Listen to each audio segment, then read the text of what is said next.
রাত 12:40। অভিক হাইওয়ে দিয়ে বাইক চালিয়ে বাড়ি ফিরছিল। হঠাৎ রাস্তার পাশে একটা মোবাইল ফোন পড়ে থাকতে দেখল। ফোনটা বাজছিল, স্ক্রিনে লেখা এমার্জেন্সি কল 100। কৌতূহলবশত সে ফোনটা রিসিভ করলো। প্লিজ প্লিজ আমাকে বাঁচান, একটা কালো সুপ আমাকে ফলো করছে। অভিক জিজ্ঞেস করলো, আপনি কোথায়? মেয়েটি রাস্তার নাম বলল। অভিক অবাক হয়ে গেল, কারণ সে ঠিক সেই রাস্তাতেই দাঁড়িয়ে আছে। সে চারদিকে তাকালো, কোনো সুবি নেই, কোনো মেয়েও নেই। ঠিক তখনই ফোনে আবার গলা এলো, ও আমার একদম পেছনে। তারপর জোরে ব্রেক করার শব্দ, একটা ধাক্কা, লাইন কেটে গেল। অভিক সঙ্গে সঙ্গে পুলিশে ফোন করলো। পুলিশ এসে ফোনটা নিয়ে গেল। পরদিন থানায় গিয়ে সে জানতে পারলো, ঠিক একই জায়গায় একই রকম দুর্ঘটনায় একজন তরুণী মারা গিয়েছিলেন 6 মাস আগে। অভিক বলল, অসম্ভব, আমি তো গত রাতে ওর সঙ্গে কথা বলেছি। ডিউটি অফিসার কিছুক্ষণ চুপ থেকে ফোনটা তার সামনে রাখলেন।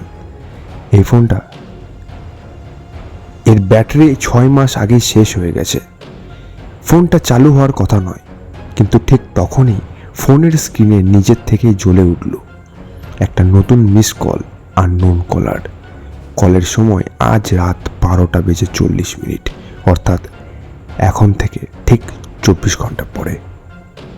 এটি একটি ছোট্ট এবং ইউনিক একটি ঘটনা পাঠিয়েছে সুপ্রতিম অধিকারী, বাঁকুড়া থেকে।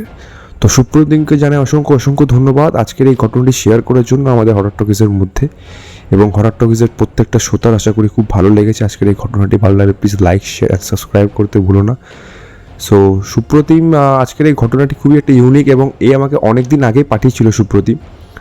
সো বাট কোনো একটা কারণে আমি এটা মিস করে গেছি। তো যাই হোক, তো আজকে আমি তুলে ধরলাম তোমাদের মধ্যে। আশা করি তোমাদের সবার খুব ভালো লেগেছে। সুপ্রতিমের মতন তোমরাও ঘটনা পাঠাও। হরর টকিজের ঘটনা পাঠাতে গেলে কী করতে হবে? মেল করতে হবে হরর টকিজ মেল ইনবক্সে, দ্যাট ইজ horrortalkies008@gmail.com। এখানে তোমাদের জীবনের সাথে যদি কোনো ঘটনা ঘটে গিয়ে থাকে সেটা নির্দ্বিধায় পাঠিয়ে দিতে পারো, অথবা যদি কোনো ঘটনা শুনে গিয়ে থাকো সেটাও পাঠিয়ে দিতে পারো। খালি কাইন্ডলি একটা চেক করে নিও যে তুমি যে ঘটনাটি পাঠাচ্ছ সেটা যেন আগে কোনো সোশ্যাল মিডিয়া প্ল্যাটফর্মে শেয়ার না হয়ে থাকে, তাহলে আমাদেরই সুবিধা হয়। দেখা হচ্ছে হরর টকিজের পরবর্তী নম্বর এপিসোডে ঠিক রাত 11টায়। শুনতে ভুলো না হরর টকিজ। ধন্যবাদ।